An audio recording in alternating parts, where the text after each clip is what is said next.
这消息的部分，要带大家先来关心的，就是这菲律宾呢有一个有中国背景的女性，叫做桂花萍。伊假做是菲律宾的公民，而且佫选调这市长。毋过因为伊有牵涉到跨国的人口买卖案件，而且佫有经营诈骗园区，落尾互法院甲判无期徒刑。检方是指出讲，这园区内底呢有超过700个，包括台湾人在内的受害者。原来这个案件也互外界真烦恼，讲中国的势力当咧扩大。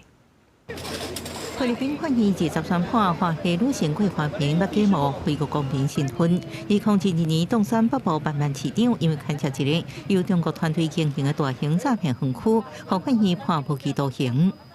Convicted po si Alice and yung pong other 7 accused. Life sentence po and forfeited po ang entire Baufo compound in favor of the government. 法院当时裁定，桂花萍甲7个共案被告全部判无期徒刑，园区资产也全部没收。这保护园区自2014年遭到搜查，现场发现为菲律宾、中国、越南、马来西亚、台湾、印尼、卢安达等地超过700个外籍受害者，真侪人被逼做诈骗，那不将甚至被判拘禁。Not just a victory for the government, but a victory for the victims, for the community.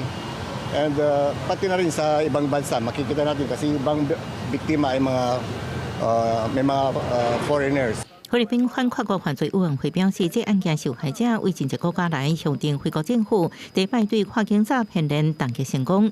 桂花萍被指控是诈骗园区幕后负责人之一，各用假身份参选摕到公职。伊被抓进前都迄1年，去年9月阿该等于菲律宾。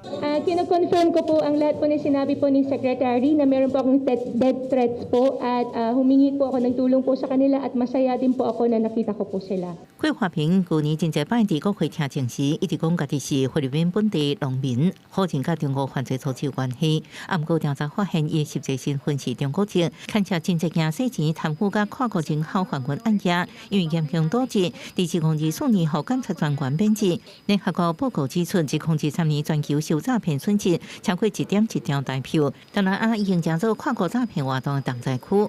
桂花萍案件正做国际社会高度关注案例，也可显示各国伫防堵跨境人口贩运甲诈骗方面的结构性的漏洞。外界认为，这案件后续可能牵动非中关系甲东南亚反诈布局。国视新闻郑慧珍报道。